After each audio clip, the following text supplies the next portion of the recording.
Hey everyone, welcome to competitive Guru NEET. রিনিট 2026 এর জন্য আর কয়েক ঘন্টাই বাকি আছে। এই সময় সবাই তোরা খুব ভালো করে রিভাইজ করছিস। এখন আর বিশেষ নতুন ধরনের এমসিকিউ করার কোনো দরকার নেই। যে কোয়েশ্চেনগুলো করেছিলি রিভাইজ করার সঙ্গে সঙ্গে সেগুলো দেখে যা। এবার এখন তোদের যে জিনিসটা বলবো সেটা হচ্ছে রিভিশন চেকলিস্ট। যদি তোর নাম্বার এখনো 300-র কম আসছে বায়োলজিতে, তাহলে এই জিনিসগুলো যেগুলো বলবো সেইগুলো আরেকবার করে ভালো করে দেখে যা। আশা করতে পারিস যে তোদের নিটে কিন্তু মানে রিনিট যেটা 21 জুনে হতে চলেছে সেটাতে কিন্তু নাম্বার ইনক্রিজ করবে। একটু পার্সেন্টেজ ওয়াইজ ওয়েটেজ গুলো দেখে নি। সব থেকে বেশি ওয়েটেজ যদি থাকে জেনেটিক্স অ্যান্ড ইভলিউশন। জেনেটিক্স এর মধ্যে এনসিআরটির খুব ভালো করে কিছু জায়গা আছে যেখান থেকে লিঙ্কেজ থেকে কোয়েশ্চেন আসে। তারপরে যেগুলো ওই জেনেটিক ডিজিজ আছে ওই জায়গাগুলো থেকে কোয়েশ্চেন আসছে, এগুলো ভালো করে দেখে যাবি। মলিকিউলার বেসিস অফ ইনহেরিটেন্স থেকে ল্যাক অপেরন, আর তারপরে ওই যে পোস্ট ট্রান্সক্রিপশনাল মডিফিকেশন যেগুলো আছে ওই জায়গাগুলো থেকে কোয়েশ্চেন আসে। এই জায়গাগুলো ভালো করে দেখে যাবি। ইভলিউশনে হিউম্যান ইভলিউশন খুব ভালো করে দেখবি। তারপরে যে ডায়াগ্রামগুলো আছে ডায়াগ্রামগুলো থেকে কিন্তু হিউম্যান ইভলিউশনের ছবি আসে। ওদিকে উরে অ্যান্ড মিলারের যে এক্সপেরিমেন্টটা আছে ওই জায়গা থেকে, এই জায়গাগুলো থেকে কিন্তু কোয়েশ্চেন খুব ভালো আসতে থাকে। হিউম্যান ফিজিওলজি থেকে 14% কোয়েশ্চেন আসে। তার মধ্যেও হিউম্যান ফিজিওলজি থেকে মেনলি যেটা নার্ভাস সিস্টেম আছে ওটা, movement and locomotion and hormone, এগুলো থেকে সব থেকে বেশি কোয়েশ্চেন আসে। এগুলো ভালো করে দেখবি। আর রেনালে আর সমস্ত ডিজিজগুলো দেখবি। আর কিডনির কোনখানে কত পার্সেন্টেজ রিঅ্যাবজর্পশন হচ্ছে, অ্যান্ড কিডনির ওই যে শেষে অ্যাট্রিয়াল নাট্রিউরেটিক ফ্যাক্টর, রেনিন, এনজিওস্টেনসিন, ওই জায়গাগুলো থেকে কোয়েশ্চেন কিন্তু খুব রিপিটেডলি জিজ্ঞেস করা হয়। সেল থেকে কোনটার কি কাজ, কোন অর্গানেলের কি কাজ, এখান থেকে কোয়েশ্চেন আসতে থাকে। ছোট ছোট লাইনগুলো আছে সেই লাইনগুলো ভালো করে দেখে যাবি। 11% কোয়েশ্চেন কিন্তু সেল অ্যান্ড সেল ডিভিশন থেকে আসে। বায়োটেকনোলজি থেকে 10%। বায়োটেকনোলজি একদম প্রসেসগুলো ভালো করে দেখে যাবি। কনসেপচুয়ালি যত ভালো কারেক্ট থাকবে বায়োটেকনোলজি তত সুন্দরভাবে হবে। বায়োটেকনোলজি থেকে খুব ঘুরিয়ে ফিরিয়ে কোয়েশ্চেন জিজ্ঞেস করে না। পিসিআর থেকে কোয়েশ্চেন থাকে।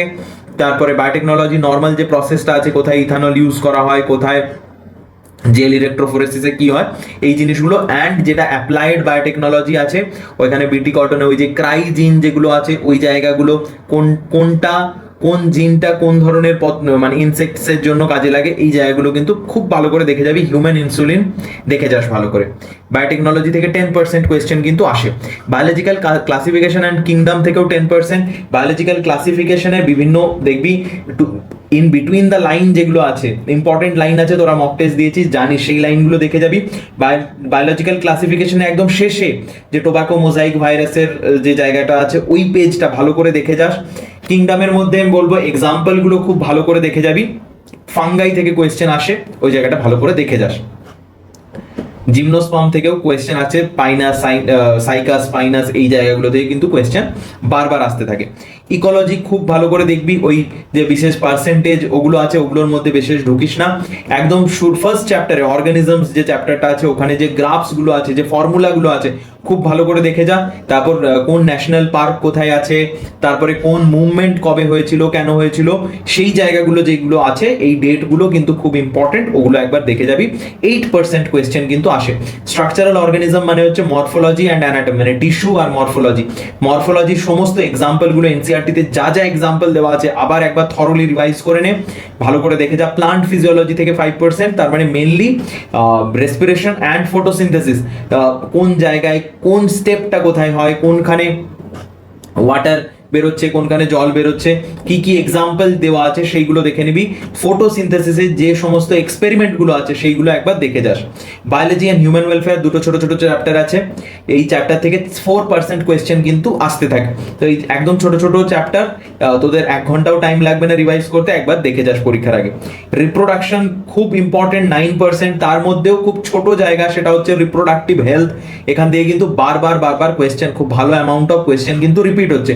একদম ছেড়ে যাবি না, ভালো করে দেখে যাবি কোনটা ন্যাচারাল মেথড, কোনটা হরমোনাল, হরমোনালেও কি দেওয়া হচ্ছে, নর প্ল্যান্ট কি, ইমপ্ল্যান্ট কি, ভেসেক্টমি, টিউবেক্টমি। তারপর অ্যান্ড রিপ্রোডাকশনের যেসব ডিজিজগুলো আছে সেগুলোও কিন্তু সিফিলিস, গোনোরিয়া, এগুলোও কিন্তু হেলথ অ্যান্ড ডিজিজ থেকে ভালোভাবে দেখে যাবি। তাছাড়াও ডিজিজ থেকে 7% মতো কোয়েশ্চেন আসে, যেগুলো ডেঙ্গু, ম্যালেরিয়া, তোর এডস, এই সমস্ত জায়গাগুলো খুব ভালো করে দেখে যাস। মোটা ভাবে তোদেরকে বলে দিলাম যে কোন কোন জায়গাগুলো পার্সেন্টেজ ওয়াইজ ওয়েটেজটাও তোরা দেখতে পেলি, সেই রকম ভাবে তোদের রিভিশন এই চেকলিস্টটা যেন একবার এই যাওয়ার আগে বায়োলজি যেন খুব ভালোভাবে আরেকবার পুরো এনসিআরটিটা যে জায়গাগুলো ভালো করে বললাম, আশা রাখছি ক্লিক করলো তোদের মাথায়। খুব ফাস্ট বললাম কারণ তোদের এখন সময় নেই, তাই তাড়াতাড়ি জিনিসগুলো কিন্তু একবার দেখে নিবি। থ্যাংক ইউ, ভালো করে পড়াশোনা কর। কোনো ধরনের কোনো সমস্যা হলে যে নাম্বার দেওয়া আছে সেটাতে কন্ট্যাক্ট কর, অ্যান্ড পিন কমেন্টে যা, সেখানে আমাদের হোয়াটসঅ্যাপ গ্রুপের লিঙ্ক দেওয়া আছে, জয়েন কর আমাদেরকে, যেটা তোদের কনফিউশন থাকছে জিজ্ঞেস কর। Thank you.